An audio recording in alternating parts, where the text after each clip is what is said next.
Welcome, everyone, to Give a Shift, the podcast you want to be listening to for positive, radical change in your life. I'm Nancy Leeds Gribble with my co-host, Alicia Ziegler. And we are on a mission to bring you stories of inspiration and motivation, along with information that is going to help you make those shifts, big or small, in your life to create the health, the life, the body, all the things that you desire. And we are very excited today to have our special guest. We have Kyla Faye Dickerson. And I'm going to take a few minutes and I'm going to read your bio. Kyla is a holistic wellness empowerment coach for women. She grew up in Salt Lake City, Utah. There she applied for a little TV show called The Bachelor. That's kind of cool. And was chosen to be a contestant on season 2 of the show. She then competed and took home the title in the Miss Utah USA Pageant and continued on to compete in the Miss USA Pageant representing her state. This was the beginning of Kyla's discovery of all things entertainment. She started hosting on local networks in her hometown in Utah and then wanted to try it in the big city. So she moved to LA and she started hosting red carpet events and conducting interviews for various internet shows. Kyla found her passion while in LA and discovered that fitness was what filled her with so much joy. She became a successful fitness trainer and group fitness instructor who prided herself in maintaining a positive attitude in all areas of her life. She invited everyone to adopt a healthy lifestyle, mentally and physically. Health and fitness is a way of life for her. Kyla is also a certified personal trainer. She believes in educating people on how important a healthy, active lifestyle is. She believes that fitness truly makes you healthier in your mind, body, and soul. Her passion for fitness continues to drive her to bigger and better projects, such as a program she just created, which we're going to talk about during the podcast, and which is a way for women to find true flow and joy with their overall wellness. Kyla has a very positive outlook and adventurous spirit, and her family values mean the most to her. Her best friend, who also happens to be her mother, passed away from breast cancer in 2009. Although this was a great loss for Kyla, it gave her the opportunity to work closely with the Susan G. Komen organization and Race for the Cure. She organized her first fundraiser a few years back in honor of her mother, Pretty in Pink Ribbons Gala, Darla Dickerson Cancer Fund. Sorry about that. And that's beautiful. Thank you. Absolutely beautiful. Sorry for your loss, and what a wonderful tribute and legacy to your mom. Amazing, because I think since then, Kyla, wasn't that when you started all that marathon running? Yeah. So thank you so much for that introduction, Nancy. And Alicia, you are correct. You have a great memory. Marathon running, I started doing that because I didn't know how to deal with my feelings when my mom got diagnosed with cancer. She got diagnosed with inflammatory breast cancer, stage 3. It was very progressive. And for those that don't know what inflammatory breast cancer is, a lot of people just don't know that there's different types of breast cancer. And hers was called the silent killer, meaning that you don't know you have it, really don't really show any symptoms until you start to see it. And it's like this orange peel consistency on your skin outside of your breast. And so, so when she was going through treatment, she was my everything. She was, I didn't make a move without asking her. Because I trusted her with everything I had. She was my best friend. And so I found myself starting to run when she got sick, and I would run on the treadmill. And I remember I came in after my first 4-mile run, and I was like, Mom, I ran 4 miles. I was like, oh, and she's like, oh my gosh. I'm like, and then it was, Mom, I ran 6. Mom, I ran 10. Mom, I ran. She goes, I think maybe you should run one of those marathons. You're just kind of running. Shouldn't you do it and get a medal or something? And it was a way for me to escape. Sadly, it was a way for me to run away from some things, if I'm being completely transparent and honest. But it was also, in the end, that escape was what led me to really feel my feelings about what was going on with my mom. And so when she was in the hospital, I would go run.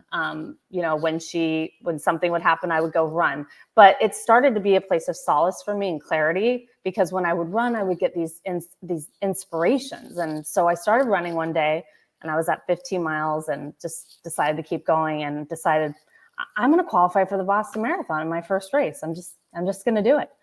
And just crazy stuff like that. But my mom made me feel like I could do that. That's so wonderful. And so I did my first marathon, the Salt Lake City Marathon.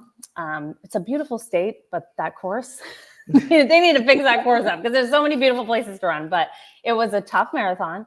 And I remember someone sought me out just at the beginning. And I had an injury leading up to it, but as marathoners do, and Alicia knows this, as runners do, we just work through it, you know, like the silly athletes we are. And she, this reporter came up to me and was like, "Hey, tell us about your story." And I just started talking about my mom and how I was going to qualify in this first marathon for the Boston Marathon. She's like, "Wow, that's an ambitious goal." And my mom was really sick and she wasn't supposed to be at the marathon finish. So anyway, I go through the marathon. I have no idea about goos, about electrolytes, about stopping, about cramping. I know nothing. I just know that I'm going to get a 3:40 and I'm going to qualify for Boston. I love that. Don't have a watch, no Garmin. I mean, it's like grassroots shit. And so I'm running to the finish, and I see that I miss it by 59 seconds, my qualifying time. And if you know about Boston, you can't miss it by any seconds. And I was devastated, but all of a sudden I look up and my mom is there in a wheelchair at the end of this race, and so proud of me. And in that moment, I was like, I'm not running for the Boston. Like, I'm running for my mom. I'm doing this for her. I'm doing this for everybody that can't get up and do what I can do today. So who gives a hell? Like, who gives a crap about any kind of Boston? And I knew I'd eventually get there. And that's another story where she was there when I did qualify finally for Boston. So she was a driving force for a lot of the things I did. She still is to this day. Because I grew up with a mom that just had, you know, a lot of illnesses that a lot of them weren't even her fault. And a lot of times she just didn't put herself first, because she was a single mom with 3 kids, you know, 2 twins. I have a twin brother. That's right. Yeah, you're a twin. Yeah. And so that's kind of, she always put us first, and which I loved about her, but which I wish I could go back and say, "Mom, just put you first," you know? So that's how I started running marathons, was really because of her. So we are exactly alike. yes. I run away to run to something, an answer, a feeling. Yeah. But I'll get there. And it gives you that clarity, and running really did that for me. It really, and to this day, you know, I always say she runs with me. And she just is connected to me when I'm running. I don't know why, I don't know how, but I truly believe she's just connected to me in that way when I do that kind of activity. That's so cool. Well, probably too, right? You started running when she was diagnosed, so there's that connection. So it is always a piece of you and with you. And Alicia and I have talked about this many times. It's one of the things we connected on, and I feel it's the same here. It's you know, a lot of people start fitness, right, for weight loss, for all different kinds of things, but mine was therapy. My fitness was therapy for me. And I know, Alicia, it was the same, and it sounds exactly the same for you. It was a way of coping with what's going on. And it's such an interesting, I don't think many people know that back door that a lot of people enter into the space from. So thank you for sharing your story. And I think your mom is here with us while she's listening to you share it. She totally is. She's the cutest ever. She's a fireball. Yeah. Yeah. Fireball. And what a gift to have such an amazing mom. Yeah. And I know a lot of people, you know, a lot of people don't have moms that are connected to them like that, friends like that. You know, I'm not as connected to my dad like that. And so, you know, I appreciate what I had with her. You know, losing her at 29 wasn't, you know, it was way too soon, but I have gratitude every day that I had her for the amount of time that I did.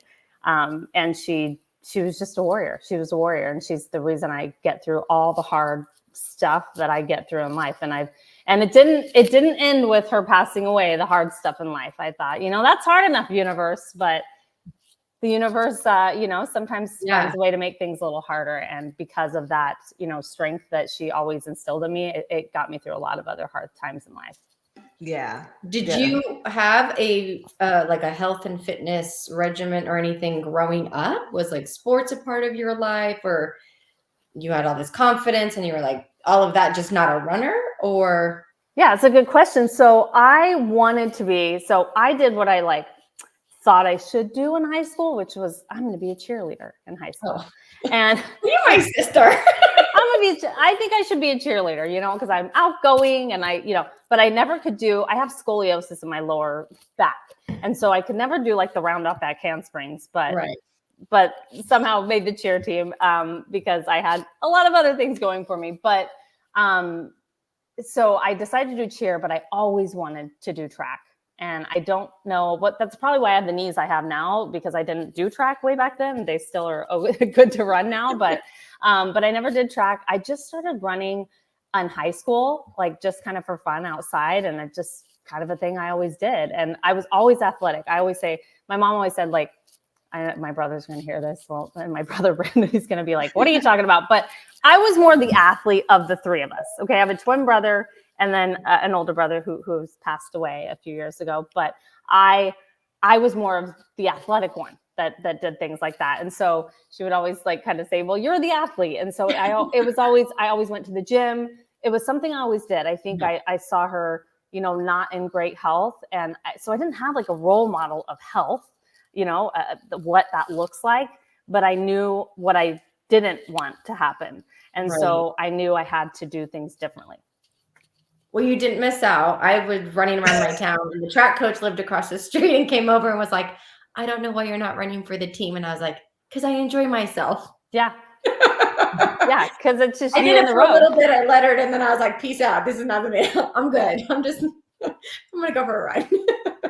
I know. It's I'm kind of glad I didn't do the competitive part, but then I'm just competitive by nature. And so then marathoning came in and I was like, what can I do here? What are all the big races I can go to? So, but no, I think the path you take is the one you're supposed to be on. So. Yeah. So go ahead, Nance. Oh, no. So I was just going to say, so you're running the marathon, the lady stops and interviews you. And I'm just curious, was that a pivotal moment in your career decisions? When you started doing the marathons, what was your career? Where were you going? And how did you get to where you are now? That's a good question. I didn't know where the hell I was going. So I thought that was running. Yeah. That's the answer. I was like, come back to me, reporter. And then she came back to me and she's like, oh my gosh. Cause she saw me finish. And then she talked to my mom and she saw kind of the whole picture of what was going on there. And so it was a really beautiful moment to finish and talk to her, even though she's like, you're going to make it your next one. In my very next race, I qualified 20 minutes faster and it was great. But I started to find myself and my path through my mom's journey a little bit. So my mom got diagnosed and then she was getting better. She was going into remission. I was feeling really good about it. I was her sole caretaker for many years as she was going into remission. And then there was a time where she was like, you've got to do stuff for yourself. You can't just take care of me forever. And I decided, I'm going to move to LA. And so that's when I moved to LA and I kept tabs on her and we made sure, everything was okay. She was good for a little bit. The first time, the only time she went into remission. And I just started to find fitness really because I needed to make ends meet in LA and make my rent. So I was like, what can I do? And I met some cool instructors that kind of were my mentors. And I was supposed to do that in Utah. Everybody wanted me to be an instructor because I was like, eventually I was in the back. I was a cheerleader. I was in the back, you guys all rock, but I was in the back though. I always tell my classes this, you have to start somewhere, but you just have to start. You just have to start. And I was in the back, terrified, I didn't know my left from my right. And then, you know, kickboxing became a dream. It became my obsession. I almost didn't move to LA because nobody had this particular class. And so, but as I graduated the front row, they started to see, oh, you're someone that could be the next us. And so these girls in Utah really inspired me to take the next step when I was in LA. And I was just doing it for fun, to have a free gym membership, to work out, to, you know, meet people like Alicia, meet friends, teach classes. And then I just fell in love with it.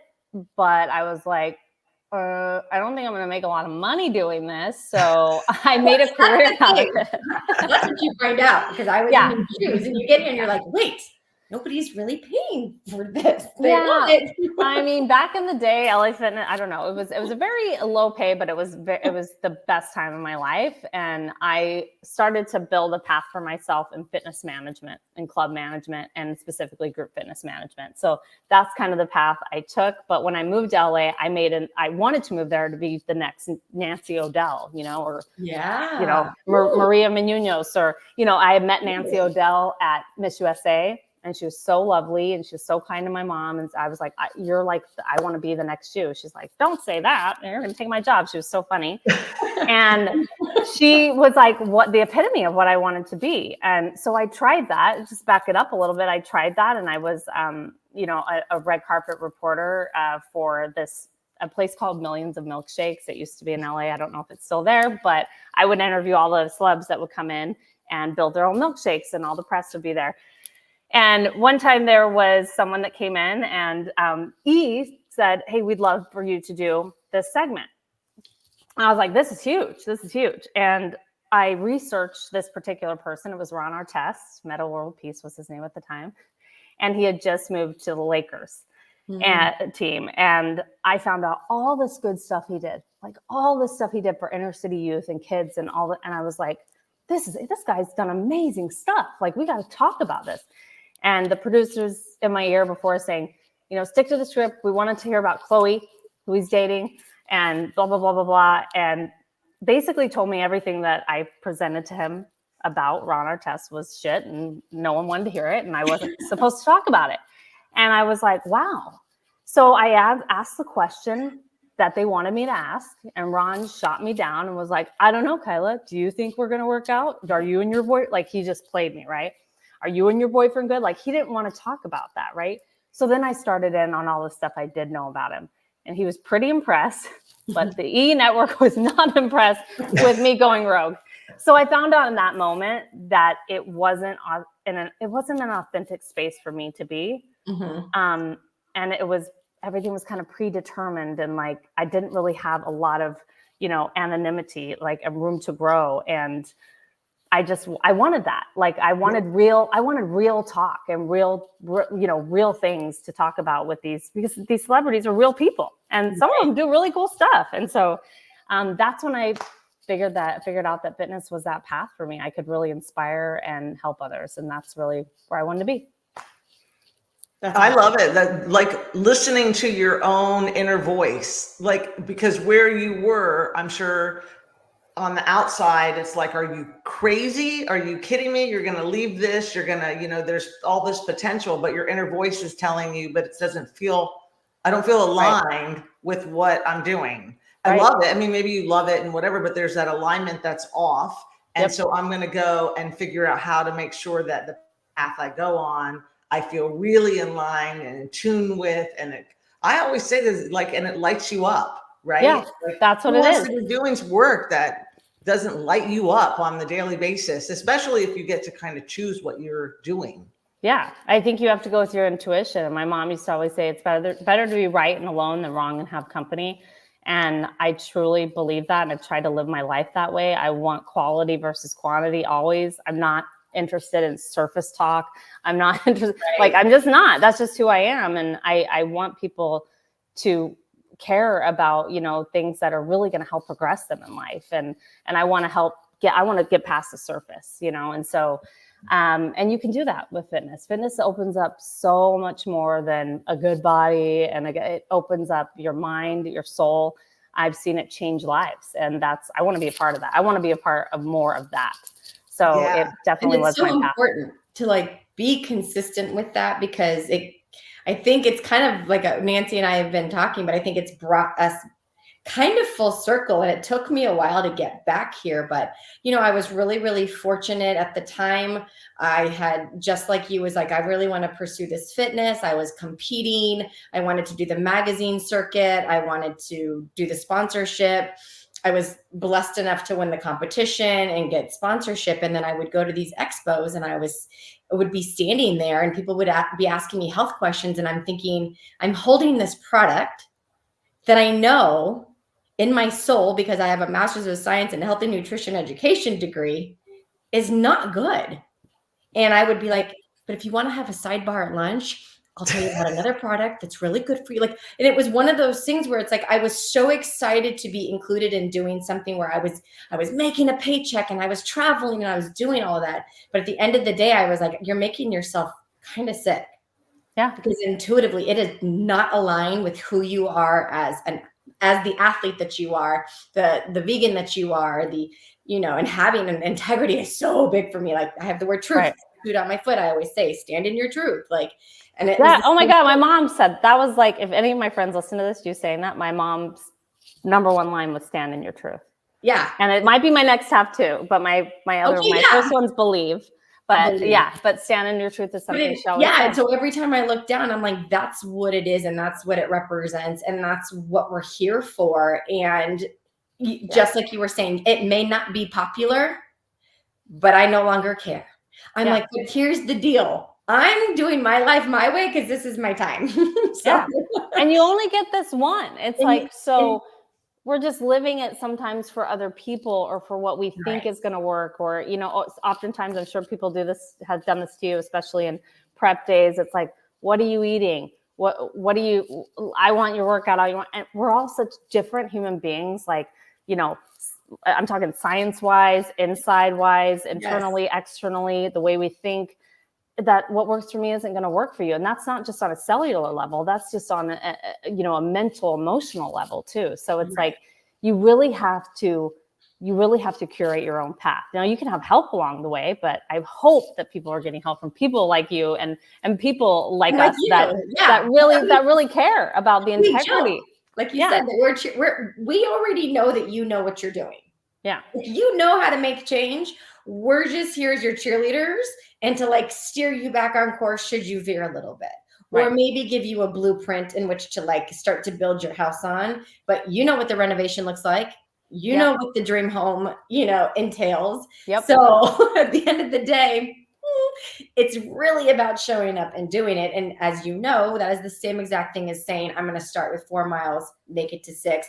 You're the one adding the mileage, not anybody else. No, there's, I just listened to, I think it was Mel Robbins. I love her. She's like, no one's going to turn off your alarm for you.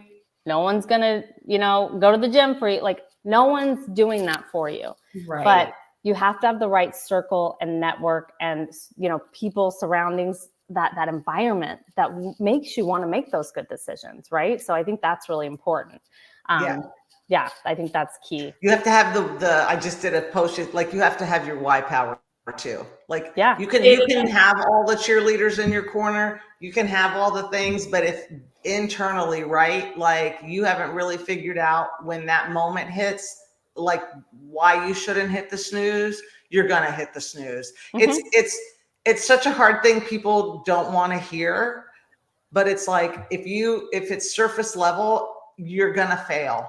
Like you really have to like go to a deeper level because what's the big thing? I was just thinking about this the other day. Everyone's like, oh, it's not motivation. You feel motivated after the fact. And, you have to push through not feeling motivated. And I was thinking about that. And I'm like, I've been in that narrative for a long time too. Like I do it even if I'm not motivated. But the reality is I actually am motivated. I'm motivated because I know what's on the other side. I know I have a deeper why. I know why, if I don't do it, what it's going to lead to. So it's the feeling that you have to push through of not being motivated, but you have to intrinsically find that real motivation because it's always there. Otherwise, Alicia knows I'd sit back and just, binge watch Netflix or something. If I Real Housewives of Salt Lake City. That's what I would do. I mean, I was given a choice, but I love the feeling after the fact. I was so just it's talking that about motivation that of the things that you want. And so I think that's where that is. So you're teaching fitness, you're doing all the things, and now you're online. And is this a part of still teaching in-person fitness, or is it something entirely, I don't want to say new, because pardon me, I don't know how long like it's been in that space, but where does all that go now? Yeah. So for me, I've been in fitness and corporate America for a really long time. Yeah. A really long time. And and nothing against like, any company I've ever worked for in that management capacity. It's just not, it was just me acknowledging that fear of leaving that stability and that comfort, that what I tell clients and people all the time, like, we got to get out of our comfort zones. We got to, it's safe here, feels good, it's warm bed, stay in the snooze spot. And I wasn't doing that myself. So I just left a corporate job and decided to go out on my own, being a coach, still teach. I teach live classes currently. So I am a coach at a few studios in San Diego and teach. But this is what kind of sparked like the online enjoyment for me was during COVID when I did online classes. I did them for free for like 4 months. I did 4 classes a week, and women showed up and we had this community, and I would give these affirmations at the end, and we would like talk, and some people would cry. This was like, we would take, this class together, and it just bonded us, and we were all in our homes and wanting to do something, that made us feel better. And that helping people feel better made me feel better. And I wanted, I want more of that feeling, and that feeling of gratitude that I had. And so going into my space now of coaching, it's the same thing. It's online, but I'm coaching and I'm teaching. And what you were just talking about, Nancy, was what I kind of mentioned in both my live classes and in my coaching calls, that, I listened to this Navy SEAL that talked about making your bed. I'm sure you've seen the speech. Mm-hmm. It came out years ago.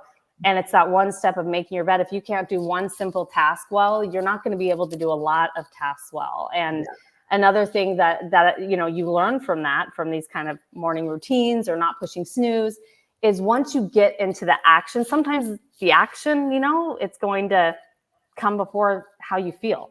So a lot of people think, I got to feel a certain way to be able to do that. I'm just waiting for this. I'm waiting on this feeling. My slogan is do it because you don't feel like it. Yeah. I mean, you know how many things I do, things I don't want to do? Bitching that you don't want to do it. Put your shoes on and go. Yeah. And see how you feel after. Yeah. See how you feel after, because that feeling after, I guarantee you're not going to feel the way you do now. It's no different than making a cup of coffee. I always tell people, I'm like, are you like, oh, I'm going to have my coffee? Or you can take your coffee and be like, oh, I had my coffee. Yeah. It's so true. It's so true. So, I've adapted that, like that, I tried it this week. I was like, no more snooze. I'm popping out of bed like a freaking Jack in the Box. I'm popping out of bed. And it shifts things for you. It changes things for you. Changes your day. The way you start your day is so important. We just talked about this in my Renew and Reset program. We just talked about this last night. And morning rituals, how important they are. And what I asked them to do was I asked them to last week write down what they were doing every morning for what was their morning routine. And a lot of them were checking emails or putting on makeup. We just didn't have a lot. We didn't have a lot of morning, what morning routine is, right? So, and we don't want to open our emails and then someone just has access to us, at that, what are we doing for ourselves in the morning to start ourselves off right? And so we talked all about that, and just, it's a whole method of really curating what works for you in your life. That's going to make you live your happiest and best self, your ultimate you. I love that. I love it. Tony, you probably both know this already. Tony Robbins he makes the statement, if you don't have 10 to 20 minutes for your own life in the morning, he says, my friends, you don't have a life. And I was like, that's right. Like, knock it over the head, because so many people, right? I'm so busy, or they literally wake up, roll over, open the phone and start reading emails. And I'm guilty as charged. Like, I was one of those people. I don't do it anymore. Haven't done it in a long time. Best gift ever. Right. But yeah, I mean, you have to really carve out the time and figure out what do you want to listen to right in the morning when you wake up? How do you want to start your day? Not every, there's this assumption sometimes that you wake up every morning like, yay, it's another day. You're a human, right? But Yeah. you have your morning routine and you have things like that. So Mhm. you have, I was reading, you have the flow method. The I flow wrote method. it down. The Yep. flow method, which is 8 weeks, and then your reset and renew is a 4-week version, like abbreviated version. Yeah. So the Yeah. flow method is in its full entirety. It's a little bit more deep diving. It's group or one-on-one, but it's 8 weeks to get you to this, curated best, version of you and all things wellness. It's not about, a lot of people come to me, and I'm sure they've come to you both with this too, is prescribe me, like fix this. Yeah. And I'm a fixer. I want to give you something that's going to fix you. I want to Yeah. give you the meal plan. I want to give you, but the reality is people won't stick with that. So it's kind of me, I'm coaching them to curate and create for themselves. I'm just helping them along that journey to create the life. They're creating it. I'm not creating it for them. So the flow method is based off of an acronym, MAGIC. Magic's like a big word for me. So it's movement, it's adventure, it's gut health, it's inner work, and it's connection. So that's it. magic. I have to send you my book excerpt called The Magic Way. Okay, yeah, see, like We are twins. I'm gonna have to read that, and I'll have my group read it too. But this is a method that flow method was created from, and it just kind of came to me one day. And these are all the things that I believe are super important. And there's little branches to each one of them. There's a lot more than just those words, but what I'm trying to do with all this is really create a community for women. And so I'm working with breathwork practitioners and nutritionists and other people. They're coming on my calls, I'm coming on theirs, and we're trying to curate this, community for women that's a safe space. And Renew and Reset is just my first beta round of doing this. So I've only been on call 2, and it was just something introductory so people could see, how I work with them, how they work with me. Do they want to work with me longer? I think 4 weeks is a good amount of time to know. And so this is just a Renew and Reset, an abbreviated version of what Flow Method digs deeper. Flow Method digs deeper. If you go on my Instagram and you look at a pinned story of my body dysmorphia, my insatiable appetite for body looking a certain way, weighing a certain thing. I was in a really bad marriage, my first marriage. And so I would run with the track team and then I would go weigh myself. And if I didn't weigh less, I would go back and run. I would bring tortillas to Mexican restaurants with me. Like I was like loop-de-loop about it because I couldn't control other things in my life. And so Flow Method is digging really deep into why. You don't just eat brownies several times a day and choose toxic people to be around that don't make you feel good for any old reason. There's a reason behind that. So that's why that's a little bit deeper. You kind of have to be ready for that next step to get it into Flow Method to really be able to dig deeper. So you had to, so bringing that to the table, you really worked on yourself to implement so it sounds to me like this is just born of everything that maybe you did yourself first. Like everything that everything. I remember that being a huge thing for you. Yeah. I think you were nervous when we spoke. You do not even have to, we can cut this out, but that you had said, I'm really nervous to compete because of the eating. Yeah. And I remember that. And I remember thinking, she's not wrong. Like it already created, I had a body dysmorphia thing too, where I'm like, do I spend more time turning around and looking at my butt in the mirror and holding it up and pretend like, what are you doing? Who cares? Versus should you just eat to feel good right now and find nourishment? Like there's so many things, but when it comes to competing and you're so restricted, it does nothing but feed and capitalize on the fact that body dysmorphia, that neuroses, that weighing of the food, it all comes back and calculating it, like, and then expecting to look like that year round. Yeah. And that's the thing. I saw girls that did, I saw girls that tried to, I saw girls succeed and fell. And I'm glad you brought this up. I want to talk about, all the things with this because I was really not in a place where I could be around that because I was so scared of it. So the biggest thing for me is I've taken on two brand new competitors to coach them in their first shows. And the biggest thing for me is the questions I ask them surrounding mindset and how they feel about their body and how the reality that the next day after the show, you're 6 pounds heavier. How are you going to feel about that? Right. There's a reality to this. And I'm not going to say it wasn't easy my first show dealing with the reality of like, you couldn't stay that way all the time. It's not safe. And it's just not homeostasis for your body. Like it's just not going to happen. So, and there's a point where you have to just know it's a sport and you're going into it and you're going to stay that stage lean for one day. And it's really big for me to be into the best mindset I can be. So I won't just like take anyone. And what I hope to do with coaching in the bikini world of competition, what I think is kind of missing is that mindset mentality. And I have a coach now that's really good at that. And I've had, people before that didn't have that, especially with women. So women really need that because their time of the month comes and, we all go nuts and crazy and, we have to be able to deal with the highs and lows, and then prep on top of that is just a whole nother level.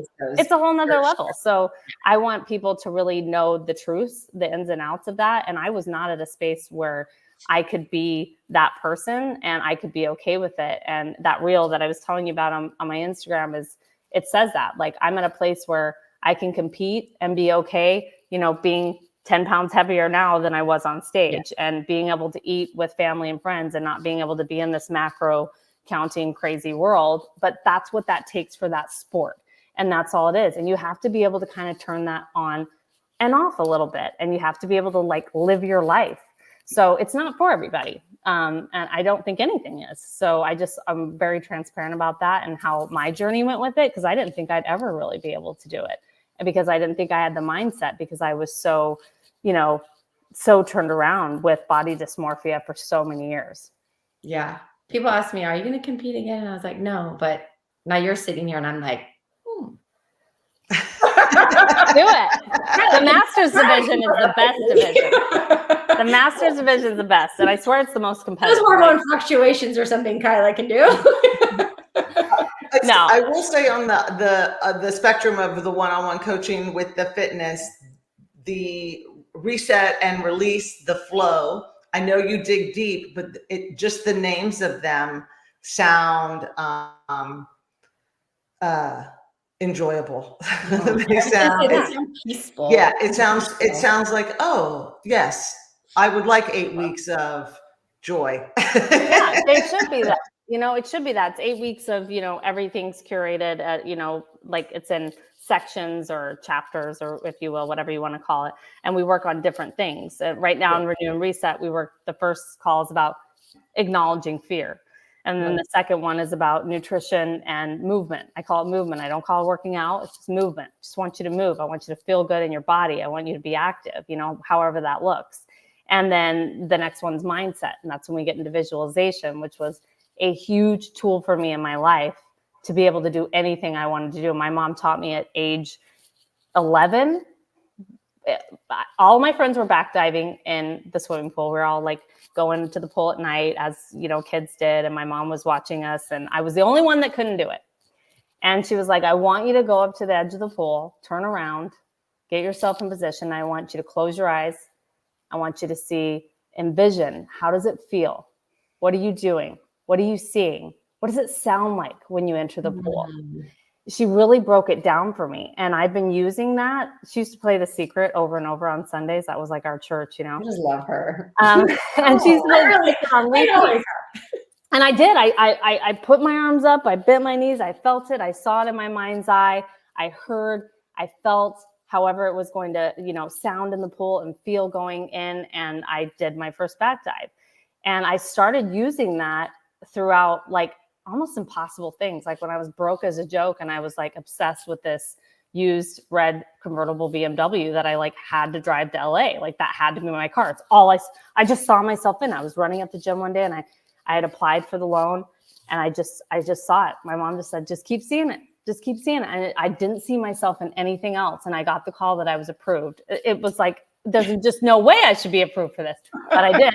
Now, did it break down like a couple months after I got there and the convertible broke? Yep, and I couldn't afford to fix that, so that was a goner. But the point is that I visualized that manifestation and visualization.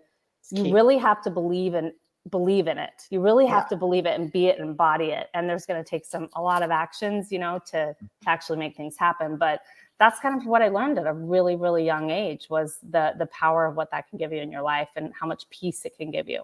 Mm-hmm. Yeah. What a gift your mom, gave you, knowing those tools so young in your life and sharing them with you and having that as you grow up. That's a huge, huge gift. I agree with Alicia. She said it. She goes, "We love your mom. We love your mom." She was pretty great. She was a powerhouse. She was meddlesome and no filter and said whatever the hell she wanted. And, that's what I admire about her most, is that she just, that was who she was. And she had no apologies for that. And I'm a little bit more, I assess things a little bit more. I don't just say whatever's on the top of my head, which is probably more balanced. But she just, she just taught me that, like, you got to be you at no cost. Like, you've just got to be the same person that you are, in church. If you're a church person, that you are at a club, like, you got to be that person. That's why, I grew up in a certain religion that I'm not a part of anymore. But I wore the short skirts to church and I wore them out of church. That was who I was. I did that on The Bachelor. Well, you got the legs for them, girl. So I was like, this is who I am. Like, I can still live good values and morals and whatever is important to me in that way, integrity. Just because I dress a certain way and I, like short shorts and whatever, and bikinis doesn't mean that is who I am as a person. So my mom really instilled that in me, like, really young. That's I love awesome. it. I'm going to tap into something there because, I'm curious. Tell me about your Bachelor. What days? What happened there? How did that happen? This is just the fun part. I know. It's a part, it's a part a lot of people wish I'd talk more about. Whenever I put it on my stories, they're like, when are we getting like the full scoop on this? And The Bachelor was another mom's story. She was sitting there watching The Bachelor. I was 22 years old and she was watching the show and I was like, what the heck is this? She's like, it's reality TV. It's like this guy, like, he's this rich guy and you're going to be on the show. And I was like, oh, okay, Mom. And I'm walking out I walk out the door. And this was when, like, MTV, there was a show on, I can't remember what that was called. And then Survivor was starting. Like, this was right when reality TV was brand new. So I was like, there ain't going to be a season 2 of this, Mom. This is like, reality TV is like not going to be a thing. And she's like, I think this is going to be around for a while. Hilarious. So, as the story goes, I get a call and it's like, hi, can we speak with Kyla? This is so-and-so from The Bachelor, a producer from The Bachelor. And I was like, Brandon, that's my twin brother. I was like, shut up. Like, and I hung up. And then they called again and they're like, this isn't your brother. I very much like my brother. And I was like, seriously, Brandon, like, this is so stupid. Like, you and Mom, like, messing with me like this. And the guy goes, this isn't Brandon. I'm not going to call you back again, though. So if you're interested in being on our show, since we got your application, and I was like, you got my what? Did your mom? Oh, yeah. My mom applied. Sending pictures, sending like the whole application, totally legal. That's fabulous. She sent in and I was like, okay, Mom, let's do this. And fun fact, I was trying to be like a pop country singer at the time. Like, I feel like I've lived a lot of lives, but I had this producer that I worked with and he was really good with video creation. He worked on like the Titanic, like that movie, like he's old school, very good videographer. So I was like, okay, I'll do this video. Like, no one's like, there's thousands of people that are applying for this.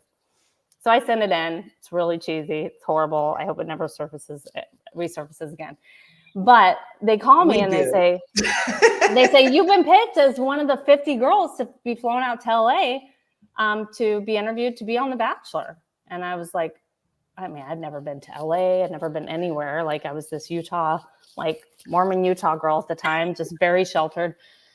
And I was like, okay. So I go there and I get interviewed, do the whole thing. They sequester all of us. Then they call me again. They're like, you've been picked to be 25.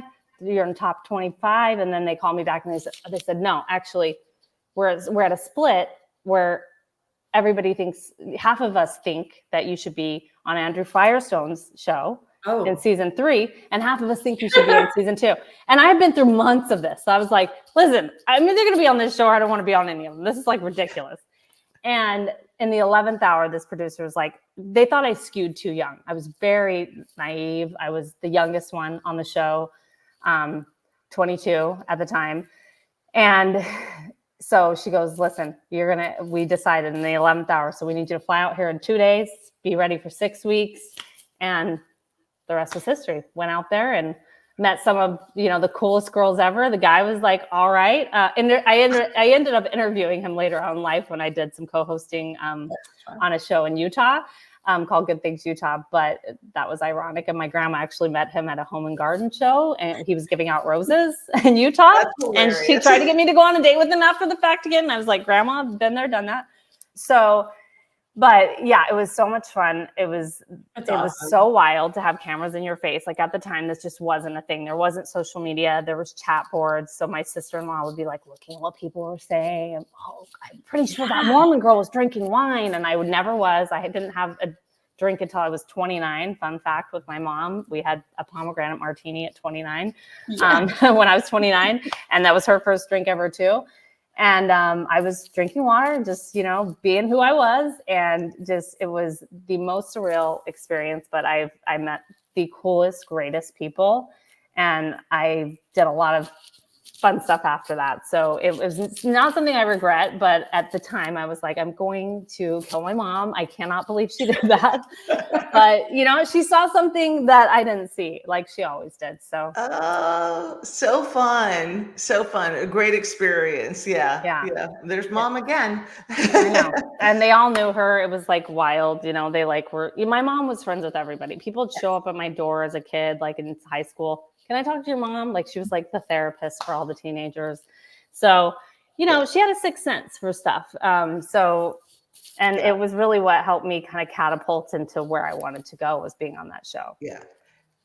In tangenting and bringing it all like full circle, I'm sure you have inherited a lot of that, honed your own craft in the way you go about things, but it's a gift you now bring to your clients that work with you, is kind of seeing the vision a little bit maybe for them. And what's possible for them, and they come to you for the program, and they have to curate their own, but you help them along the way. And so the gift is just a gift that keeps on giving, really. And so the women, do you work with both women and men? Just women? I only work with women. So I'm just a women's coach. I always have done that. I've done that in personal training. I have men that come to my classes, of course. I've trained a few men, but I've always just kind of been more in the women's coaching arena. So I've stayed in that path. Yeah. Me too. And then when, so someone's listening to you and they're like, this sounds very interesting, exciting, but they're like, is it a weight loss program? Is it a health program? How would you sum it up for somebody so that they would know, like, oh yes, this is definitely what I would want to come. Yeah, it's everything. I take a holistic approach to everything. And I think it's, we do tap into nutrition, movement, like the MAGIC acronym says, right? So we tap into nutrition, movement, adventure, feelings, connection. They're the pillars, to everything. And I'll get in these, sessions, and people will reveal things that have nothing to do with nutrition, movement, weight loss, anything. And they're releasing things that are rising their cortisol, that are helping their body actually hold on to weight because of the stress. Mm-hmm. And, I've been there. I lost my mom. I lost my brother 4 years ago, very tragically. And your body holds on to stuff. And so this program is more than like, you might lose weight from it, but you're going to feel better. You're going to release things that you never thought were the reason why you were holding on to things before. So that's what kind of happens. It's really more into tapping into that emotional aspect of the why. And right now I have them going through a food feelings journal, and I call it food feelings journal. It's not a food journal. It's like, how does it make you feel? Like internally, emotionally, like externally, internally, it doesn't matter. How does it make you feel after you eat this? How does that make you feel when you move like this? Or when you try a cold plunge, not everything is going to be for everybody. So, but what I find is like that release, and it's something that, therapy gave me when I went through my brother's loss and losing my mom. It is like, it really got me to tap. I'm not going to say I'm a therapist. Like, I'm not going to fix all your problems like that. There's therapists for that, but like that therapy helped me tap into the why. And that's really what this is. That's really what makes this different, is it's not just here's macros to get to this point and to lose this, because a lot of people are holding on to stuff that is far beyond, it's far bigger than any of that. Yeah, so the roadblock is definitely, yeah, a huge thing. That's what we always talk about. Like, this is so much deeper than, the driving force. Yeah. It's not to be found until we uncover everything that is going on and holding you back. Yeah, because you'll notice, right? Like you can be working with someone, and let's say they haven't done a deep dive yet, and they're going through the motions with you, and then all of a sudden they're agitated with you. Or you get an angry email, or they've gained and it's your fault. And all of a sudden now I'm the coach, but I'm being blamed for things. And if you take that one-on-one and you step back, you say, hey, talk to me. What's going on? And all of a sudden you'll see the unravel. And in the unravel is, the beauty in the breakdown comes the like, okay. Yeah. So the actual thing that you're eating is tied to a traumatic event that happened, and you're now, you're self-medicating, and it's making you angry because you didn't want to eat that thing. And now you feel guilty and shameful. And now you're getting, and it turns into this spiral. And then you look at them and you go, it's okay. It's okay. We got this. Like, this is not death. This is the moment is the air is not leaving your body. We can do this. We can work on this. We've got you, So I think having more of programs like you're offering is so phenomenal, because I think they're so necessary. Yeah, they hold space. I think there's a lot of things that community, don't hold I think space. People love knowing, like, they may not be in a group setting per se of communication until a later event, or maybe you have an outside get together or something like that. But just the knowing that they're not alone is, I think people are kind of throwing it around like we're all in this together. But the reality is we are in such a huge, or, more, I guess, deeper capacity is we are. Yeah. Nobody is in an isolated incident where they haven't dealt with shit or trauma. Or we've all been through it, and the community is where it's nobody's at. Like, trying to make it look pretty. No, we didn't just so happen to end up on this earth with a bunch of people for no reason. Like, we need to capitalize off of that. Like, the communities we can build. And sometimes people get in this and they didn't know what they didn't know, and they didn't know what they needed until they got it. And they were like, I needed this, I needed a safe place to land, and I needed someone to just listen, and I needed someone to just hear. And it's really digging deeper, because you're going to find the why is way below like the roots and the soil. It's like deep down in the ground. And that's where we want to get to, because that's where we can like really, really change our lives and blossom and come out of this. Like, nobody has to stay in their trauma forever. It's going to be there. Yeah. It's going to be something that comes up. There's guilt, about my brother that comes up, or I should have, or I could have, or I would have, or there's, something that I harbor, and think about all the time. But I have tools to now get myself out of that mindset and turn that around. And I think a lot of people just are lacking those tools to help them really just get through life. Life is hard. Like, it's so hard, and it's not easy for anyone. And people can make it look like that all they want, but everybody goes through some kind of shit. Totally. And it's just about the tools in your box that are really going to help you get through that. And I was talking to my friend the other day, and she had, she did her whole morning routine and sets her up. And then she had a panic attack later in the day. And because she has those tools now to rise her up out of that, she didn't stay in that. She went and did a cold plunge because she knew that that was what she thought to do, instead of just stay in, panic and fear. And, so she had that in her toolbox to do. So it's really becoming ritualistic about it. It's really practicing it, the mindset, because it's a muscle. It's a muscle that you work. You cannot grow it unless you keep trying to grow it. Like that's how it works. That's how this whole thing works. And that's really how people shift everything in their lives. So, and speaking of shift, you just had another one. You're now going to be in Canada, eh? Yeah. I know my neighbor just said to me. How was Canada? Is all of your stuff online and you'll be working with both and anybody can find you? So you're just. So I will be, with my husband's work and everything, we're going to be half in Canada. So my first call with Renew and Reset was I was in Canada. So we are a place there. So we travel with our dogs on the plane there and then bring them back to San Diego. But yeah, everything's online.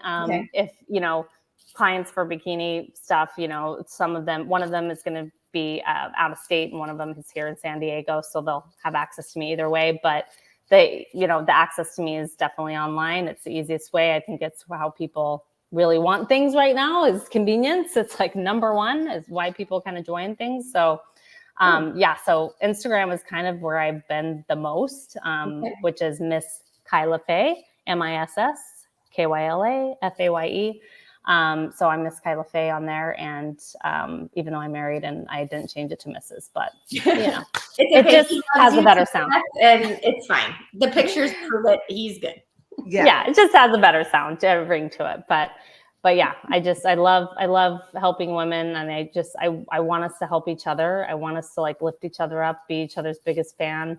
And, be each other's cheerleader. It's like, it's what we need. Yeah. Like the reign of the mean girls is over. Like nobody's got time for that. So no, not at all. So we'll make sure for everyone listening, we'll make sure we have your social media information, and which is where they can also learn more, correct, about the flow method. Yeah, about the flow method and Renew and Reset. Renew and Reset was something that started in January, just because, January, everybody's like, I want to reset. Yeah. I want to start fresh. But it will probably be what it's turning out to be is it's going to stay a 4-week program with me where you get one live call. I have a workout with them that's live online this Sunday pre-Super Bowl. So things like that, all of the stuff's included. And it's going to be probably a quarterly thing that I do. That I offer. So, and hoping that everybody can drop into this and then, hopefully drop into a bigger community of women that you really, find a lot of safe space and a lot of love in. That's what I'm hoping for. So if you had to give our listeners one takeaway, what is your biggest takeaway? My biggest takeaway, like in life or? Yeah. Oh my gosh, so many things, but go ahead. What'd you say? No, I was saying, but if it's only one, because your mom and I have stand in your truth. So it's like, I know. I say a lot of things my mom said, but for me, it's, it's just believe in yourself and surround yourself with people that really help you believe in yourself. Because there's going to be days that you just don't, because you're human. And when you have those people that do, like I always say, you just got to have one person, because there's going to be that one day where it ain't you. And so surround yourself with those people, and the atmosphere and the surroundings that you live in and that you are in have to have that energy and that vibration, because that what you're in is what you're creating, and the vibration from other people is going to seep into you. So I think that's really important, and to just be who you are wherever you are. That's like something I always say. I am who I am wherever I am, and you don't have to apologize for saying no. Say no. Yeah. Saying yes, no. Say yes, whatever, but say no more. Like people think they have to do things all the time. And I really want to empower people to just be who they are. And if it's a no, it's a no. And if it's a yes, it's a yes. And that's great, but I think when you stand in that and who you are, there's something so rock solid about that confidence. And it really moves mountains for you when you can really, really hone into that real you. Yeah, I love it. Well, what a gift you are to women, and I'm excited. I'm really genuinely excited for more people to learn about you and find you, because I do think that exactly what you said, the holding space is so necessary, and so many people don't have people around them to do that, especially women, right? They're doing everything for everybody, and they're just like trying to hold it together, let alone find the space. So to have you, I think, is a huge gift. It has been an absolute pleasure learning about you and meeting Thank you. you today. I know Thank you you. two already know each other. I know. And, I'm catching up with Alicia again, and I want to catch up with y'all again. I really thank you for having me on your show and for spreading such positivity. And You're a dream guest. I was like, she's got a story. It's solid. yes, a dream guest for Always kept sure. with me, so. Yes. well, All I right, love it. we I'm will share honored. Thank everything. you. Thank you. And thank you, you. listeners.